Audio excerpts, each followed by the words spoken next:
Dan kalau bisa teman-teman MUI juga memperjuangkan agar supaya sejarah Palestina itu masuk ke kurikulum pendidikan di Indonesia. Mungkin sekarang saatnya mesti ada pembelajaran secara komprehensif, ya, studi yang bagus. Kita juga nanti insya Allah akan buka satu bagian khusus tadi misalnya tentang Al-Quds sehingga mengerti relasi kebangsaannya apa dan sebagainya. Apa yang sebenarnya kalian perlu dari orang Indonesia? Itu aku tanya. Dia bilang ini sama kayak orang tadi. Dia bilang bukan uang Anda. Kami juga bukan perlu Anda pergi ke sana enggak. Dia bilang untuk misalnya kami berjihad, enggak usah. Tapi dia bilang apa? Yang kami perlu adalah kepala Anda. Dia bilang itu. Kenapa? Kami perlu komitmen Anda 100% pada Baitul Maqdis. Yaitu adalah Anda berpikir dan menyebarkan pemikiran itu.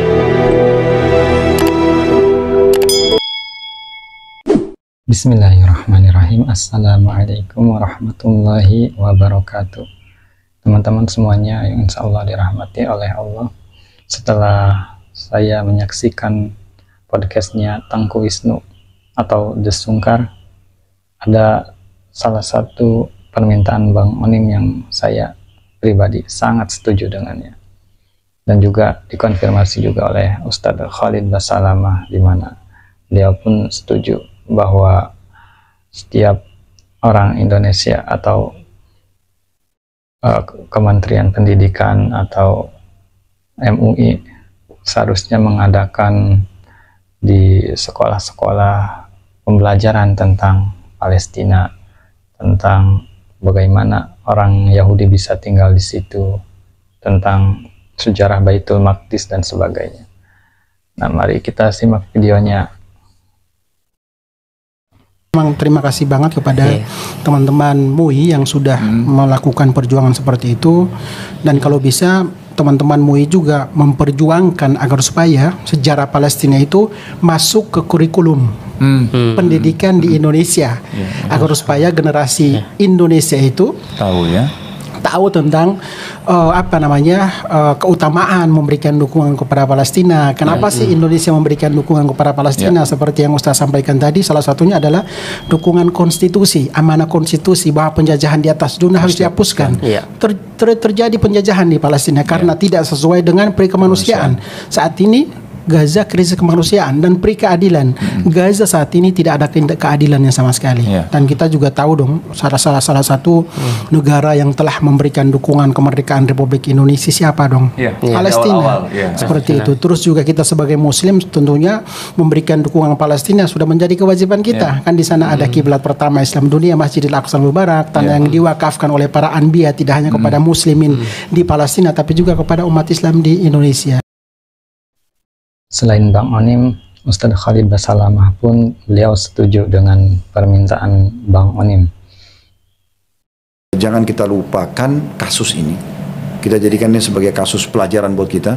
Walaupun misalnya Palestina sudah merdeka, nah kita tetap menjadikan ini sebagai sebuah kejadian yang pernah terjadi yang kita tidak boleh lupakan begitu saja. Sebagaimana kita juga tidak lupakan dulu penjajah Belanda pernah masuk, gitu kan? Ada PKI, kita diingatkan oleh pemerintah kita, gitu kan? Kita pelajari yang Jepang masuk, yang Portugis masuk di beberapa wilayah kita, supaya kita keturunan kita ini semua tahu pernah terjadi loh ini dalam sejarah. Supaya itu jadi pelajaran, jangan terulang lagi. Itu penting sekali. Jadi setelah merdeka pun Palestina, kita harusnya juga tetap kayak tadi Bang Onim masukkan bagus sekali kalau pemerintah kita bisa masukkan dalam kurikulum pendidikan agama aja. Bagian daripada salah satu bab yang dibahas tentang kedudukan keutamaan keutamaan Palestina, keutamaan Baitul Maqdis, gitu kan, hadis-hadisnya. Bagian daripada memang yang harus diketahui dalam akidah Islam. Hal itu sejalan dengan Ustadz Felix Yau, di mana setiap orang yang lingkarannya jauh dengan posisi Palestina sekarang, rakyat Indonesia diharuskan untuk belajar sesuai dengan yang telah dia pelajari, karena mau angkat senjata kita pun nggak bisa jauh, dan paling tidak kita berdoa dan berdonasi. Mari kita simak videonya Ustadz Felix Yau. Kalau yang kita bisa lakukan yang pertama ya, aku pernah nanya sama sama seorang profesor namanya Profesor Dr. Abdul Fattah Al-Awaisi. Aku nanya pertanyaan ini. Siapa itu? Seorang peneliti yang sudah 40 tahun meneliti tentang masalah Palestina. Dia orang Palestina, dia terusir dari negerinya dan nggak bisa pulang sampai dengan sekarang. Aku nanya, apa yang sebenarnya kalian perlu dari orang Indonesia? Itu aku tanya. Dia bilang gini, sama kayak orang tadi. Dia bilang bukan uang Anda. Kami juga bukan perlu Anda pergi ke sana enggak. Dia bilang untuk misalnya kami berjihad, enggak usah. Dia bilang gitu. Iya, merepotkan. Di sana enggak ada ketupat sayur soalnya ya. Dan enggak ada tolak angin ya, gitu kan ya. Nah, jadi enggak usah, kalian enggak usah ke sini. Enggak usah juga untuk kalian enggak perlu ke sini, kami juga enggak perlu uang Anda. Tapi dia bilang apa? Yang kami perlu adalah kepala Anda. Dia bilang itu, kenapa? Kami perlu komitmen Anda 100% pada Baitul Maqdis. Yaitu adalah Anda berpikir dan menyebarkan pemikiran itu. Makanya itulah alasan kenapa Rasulullah 14 tahun belajar. Dia bilang ini masuk akal. Jadi ini, ketika dia bahas tentang Palestina, dia bilang ada namanya circle of barokah. Karena kan alladzi barokna haula, yang sekelilingnya itu diberkahi oleh Allah. Jadi itu ada kayak circle. Maka kalau kita gabungan dengan kewajiban kaum muslimin membela Baitul Maqdis kan fardu kifayah. Nah, karena dia fardu kifayah, dia akan membesar berdasarkan circle.